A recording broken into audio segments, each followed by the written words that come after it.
2 years after he categorically denied rape allegations leveled against him in Australia whilst on his Jamaican Flava tour, Bad Bull singer Richie Stephens is now under the microscope as the woman at the epicenter of the controversy, an ex-soldier who served in the Singapore Armed Forces, has revealed herself.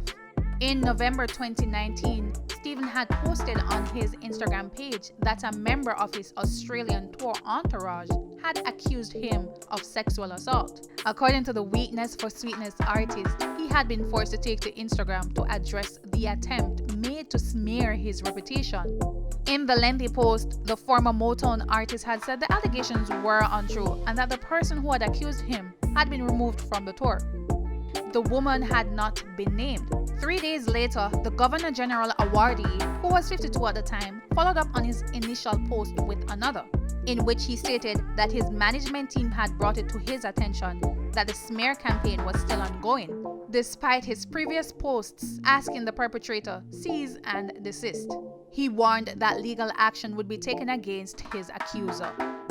Now, the matter appeared to have died from there until Friday night when the 27-year-old former army woman appeared on YouTube and claimed that she was the alleged victim at the center of that 2-year assault. In the 25-minute video, which she titled The Truth About Richie Stephens in Australia 2019, the beatboxer and art educator, who gives her name as Elaine Lim aka General Ling and who is originally from China, sought to repudiate Stephens' counterclaims and insisted that her allegations were true. In her description of the video, she wrote, "Not all that glitters is gold. Not all that shines is a light.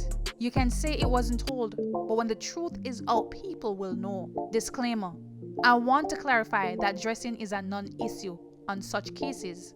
In fact, the responsibility is never on the survivor, but heavily dependent on the perp's intention and self-control. This is an act of control and blatant disregard of a person. No is a no. There is nothing else to it."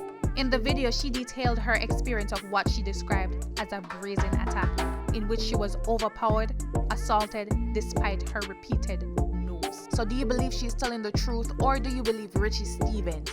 Do you believe this is an attack on his career? Do you think she's trying to create clout to further herself in the industry? Let me know your thoughts in the comment section below, and don't forget to like, share, and subscribe to the channel, and hit that notification button. Also, remember to check out our page on DancehallMag.com for current news on dancehall culture.